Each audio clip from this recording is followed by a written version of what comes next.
Stell dir vor, eine Stadt baut eine Mauer um sich herum.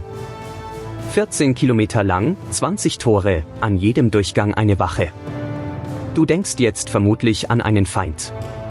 An Belagerung, an Kanonen, an eine Stadt, die sich schützen will. Aber diese Mauer hat keinen militärischen Wert.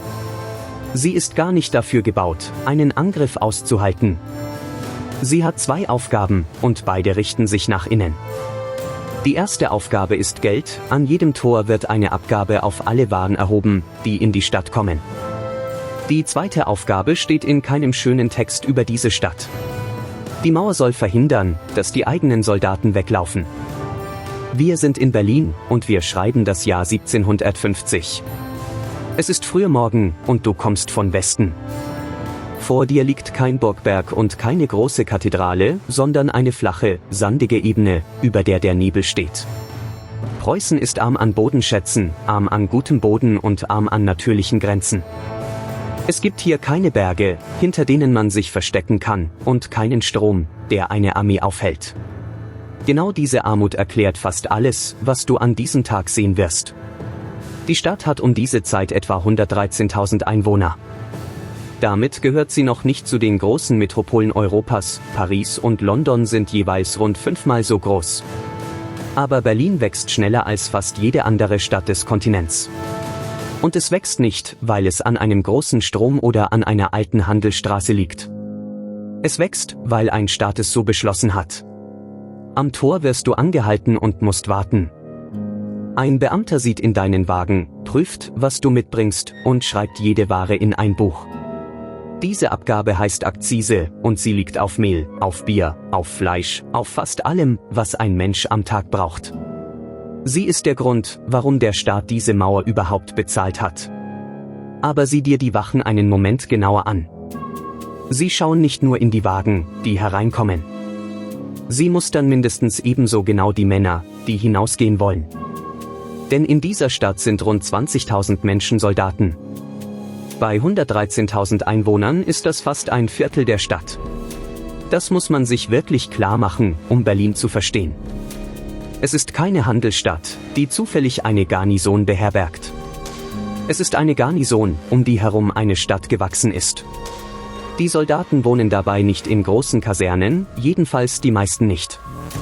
Sie sind bei Bürgern einquartiert, sie schlafen in Kammern über Werkstätten, und in der dienstfreien Zeit arbeiten sie als Weber, Träger oder Handlanger. Der Krieg und der Alltag sind hier nicht getrennt. Sie wohnen buchstäblich im selben Haus. Und dieses System beginnt lange vor dem Tag, an dem ein Mann eine Uniform anzieht. Preußen hat das Land in Bezirke eingeteilt, und jeder Junge wird in seinem Bezirk in eine Liste eingetragen, sobald er groß genug ist. Diese Liste bestimmt später, wo er dienen wird. Er kann sie nicht verlassen, indem er umzieht, denn der Bezirk gehört zu einem bestimmten Regiment.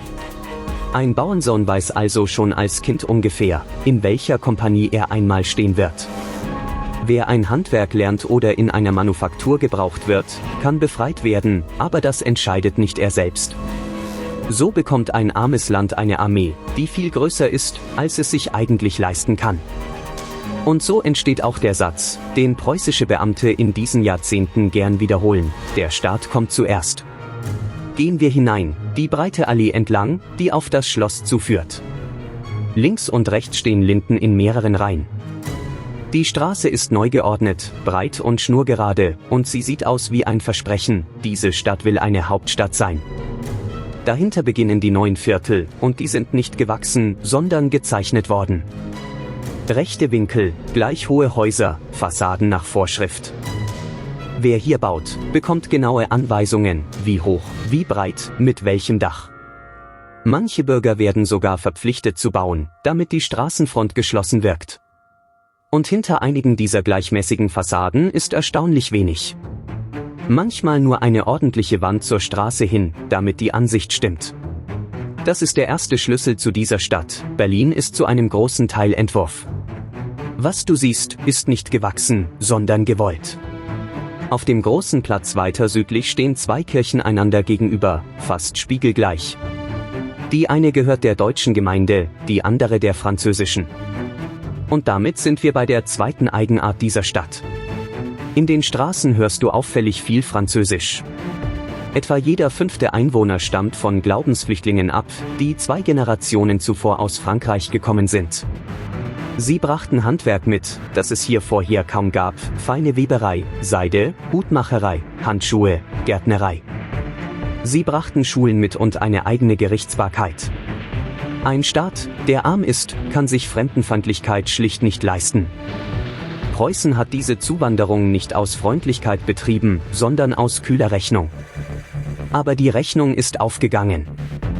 Und mitten in dieser Garnisonstadt stehen Gebäude, die man hier zuerst nicht erwartet. Der König hat ein Opernhaus bauen lassen, ein freistehendes Gebäude mit Säulen, das aussieht wie ein antiker Tempel. Es steht an derselben Allee wie die Wachen und die Ställe. Er hat außerdem die Akademie der Wissenschaften wiederbelebt und Gelehrte aus ganz Europa nach Berlin geholt, vor allem aus Frankreich. In den Sitzungen wird Französisch gesprochen, gerechnet und gestritten. Dieselbe Verwaltung, die junge Männer in Listen einträgt, bezahlt also auch Mathematiker und Sänger. Für den König ist das kein Widerspruch, beides erhöht das Gewicht seines Staates. Ein Besucher aus Paris hat das einmal spöttisch zusammengefasst: Hier gebe es Oper und Ballett, aber die Ränge seien voller Uniformen. Am Vormittag riecht die Stadt nach Bier, nach Pferden und nach nassem Sand. In den Höfen stehen Wettstühle, in den Kellern lagern Fässer, an den Kanälen werden Ziegel abgeladen. Und über all dem liegt ein Geräusch, das du in anderen Städten so nicht hörst: Trommeln. Wachablösung, Exerzieren, Appell. Der ganze Tag ist getaktet. Gegen Mittag füllt sich der Platz vor der Hauptwache. Es ist eine feste Vorstellung, die jeden Tag zur selben Stunde stattfindet: die Ablösung der Wache. Die Männer stehen in Reihen, die Trommeln setzen ein, und die Bewegungen sind bis auf den Schritt genau eingeübt. Kinder bleiben stehen und schauen zu, Marktfrauen unterbrechen kurz ihre Arbeit. Für Fremde ist das ein Schauspiel. Für die Stadt ist es eine Erinnerung daran, wer hier den Takt vorgibt. Der Mann, der das alles regiert, ist 38 Jahre alt und seit 10 Jahren König. Er ist hager, er hat eine scharfe Nase und sehr wache Augen, und er trägt meistens eine einfache blaue Uniform, obwohl er das längst nicht mehr nötig hätte. Er spricht und schreibt am liebsten Französisch. Er spielt Flöte, und zwar richtig gut. Er komponiert sogar selbst. Er schreibt Gedichte, die eher mittelmäßig sind, und Briefe, die es ganz und gar nicht sind. Mit einem der berühmtesten Denker Europas hat er jahrelang korrespondiert und ihn schließlich an seinen Hof geholt. Und derselbe Mann hat in den ersten Monaten seiner Regierung ohne Kriegserklärung in eine reiche Nachbarprovinz einmarschieren lassen. Damit begann ein Streit, der Europa jahrzehntelang beschäftigen wird. Beides ist wahr, und beides gehört zu ihm. Der Flötenspieler und der Angreifer sind dieselbe Person.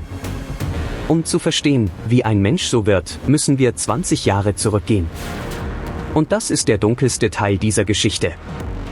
Sein Vater war ein völlig anderer Mensch als er. Ein Mann, der Bücher verachtete, die französische Sprache hasste und den Wert eines Menschen daran maß, ob er dem Staat nützt. Dieser Vater hatte eine einzige große Leidenschaft, und sie war seltsam: er sammelte große Männer. Keine Bilder, kein Gold, sondern Männer. Möglichst über 1,80 Meter groß, für ein einziges Regiment, das in Potsdam stand. Man nannte sie die langen Kerls. Und die Art, wie diese Männer zusammenkamen, ist der Grund, warum sie in diese Geschichte gehören. Manche kamen freiwillig, denn die Bezahlung war ungewöhnlich gut. Wer blieb, bekam Land und ein Haus, der König suchte ihm sogar eine Frau aus, und bei den Kindern übernahm er die Patenschaft. Aber viele kamen eben nicht freiwillig. Der König unterhielt Werber in halb Europa, und diese Werber arbeiteten mit Geld, mit Versprechen, mit Tricks und, wenn es sein musste, mit Gewalt. Ein irischer Mann wurde in London mit einer Stelle als Diener gelockt, dann festgehalten und über das Meer gebracht. Kurz darauf stand er in Potsdam in einer Uniform, die er nie gewollt hatte. Solche Fälle gab es viele, und sie führten zu Beschwerden an anderen Höfen. Es gab Männer, die sich versteckten, sobald ein Fremder mit einem Maßband durch ihr Dorf ging. Und wer einmal in dieser Armee stand, kam schwer wieder heraus. Auf Fahnenflucht stand eine harte Strafe, der Verurteilte musste zwischen zwei langen Reihen von Soldaten hindurchgehen, oft mehrfach, während diese auf ihn einschlugen. Viele haben das nicht überlebt. Und genau deshalb steht um diese Stadt eine Mauer. Jetzt kommt der Teil, der alles andere überschattet. Der Kronprinz, also der junge Mann, der später in der blauen Uniform vor der Karte stehen wird, hielt es zu Hause nicht mehr aus. Sein Vater schlug ihn, demütigte ihn vor Hofleuten, nahm ihm Bücher weg und ließ seine Flöte verschwinden. Also plante der 18-Jährige, einfach wegzulaufen, nach England, zu Verwandten seiner Mutter. Sein bester Freund war ein junger Offizier, ein paar Jahre älter als er, aus einer angesehenen Familie. Dieser Freund wusste von dem Plan und half ihm dabei. Die Flucht misslang jedoch und beide wurden verhaftet. Und dann geschah etwas, das schon die Zeitgenossen erschüttert hat. Das Kriegsgericht verurteilte den jungen Offizier zu lebenslanger Haft. Der König war mit diesem Urteil nicht einverstanden. Er wandelte es durch einen eigenen Erlass in ein Todesurteil um. Am 6. November 1730 wurde der Freund in der Festung Küstrin mit dem Schwert hingerichtet. Auf ausdrücklichen Befehl des Königs musste sein eigener Sohn dabei zusehen. Man führte den Verurteilten an dem Fenster vorbei, hinter dem der Kronprinz festgehalten wurde, und die beiden wechselten noch ein paar Worte. Nach den überlieferten Berichten brach der junge Mann an diesem Fenster zusammen, bevor der Schlag fiel. Hier sollte man vorsichtig sein, vieles an dieser Szene ist später ausgeschmückt worden, und wir wissen nicht sicher, was er in diesem Moment tatsächlich gesehen hat. Sicher sind das Urteil, sicher ist der Befehl, und sicher ist der Tag. 20 Jahre später regiert dieser Sohn das Land. Er hat aus dem Namen seines Freundes nie eine öffentliche Geschichte gemacht. Aber er hat auch nie wieder einen Menschen so nah an sich herangelassen. Kehren wir zurück in die Stadt, denn Berlin ist nicht nur Kaserne und Hof. Am Nachmittag lohnt sich ein Blick auf das, was diese Stadt gerade nicht zeigt. Die Häuser an den neuen Straßen sind hoch und hell. Ein paar Gassen weiter aber wohnen Tagelöhner, Wäscherinnen und Soldatenfamilien oft zu fünft in einem einzigen Raum. Ein einfacher Soldat verdient so wenig, dass seine Frau mitarbeiten muss, meistens mit Nähen oder Waschen. Die Kinder arbeiten früh mit, und wer krank wird, verliert schnell alles. Der Staat, der genau vorschreibt, wie eine Fassade auszusehen hat, kümmert sich um diese Hinterhöfe deutlich weniger. Zugleich versucht dieser Staat, Landwirtschaft und Gewerbe mit Anordnungen zu verändern. Sümpfe werden trockengelegt, Kanäle gegraben, neue Dörfer angelegt und mit Siedlern besetzt. Sogar beim Essen mischt sich der König ein, er lässt anordnen, dass die Bauern eine neue Feldfrucht anbauen sollen, die viele von ihnen für ungenießbar halten. Es ist die Kartoffel, und es dauert Jahrzehnte, bis sie sich durchsetzt. Gegen Abend fahren wir hinaus, nach Westen, dorthin, wo dieser König am liebsten ist. Auf einem terrassierten Weinberg über einer kleineren Stadt steht ein flaches, einstöckiges Schloss mit hohen Fenstern. Es hat keine Wachtürme, keinen Wall und keinen großen Hof. Es ist mit Absicht klein gehalten. Hier gibt es keine Königin. Sie lebt getrennt von ihm in Berlin, und er besucht sie so gut wie nie. Hier gibt es stattdessen Musik am Abend, Gespräche auf Französisch, Windhunde, die auf den Sesseln liegen dürfen, und einen Tisch, an dem hart gestritten wird. Der berühmte Denker aus Frankreich wohnt in diesen Jahren tatsächlich hier. Das Verhältnis beginnt herzlich und endet später in offener Feindschaft, aber jetzt, an diesem Abend, sitzen sie noch am selben Tisch. Und am nächsten Morgen steht derselbe Mann wieder in Uniform vor einer Landkarte. Die Sonne geht unter, und in Berlin schließen die Tore. Wer jetzt noch hinaus will, braucht einen Grund und ein Papier. Für einen Reisenden ist das eine Unbequemlichkeit. Für einen Soldaten, der genug hat, ist es eine Wand. In den Wachstuben brennen Lampen, auf den Straßen wird es still, und irgendwann hören auch die Trommeln auf. Was in den Jahren danach geschah, hat diese Stadt hart getroffen.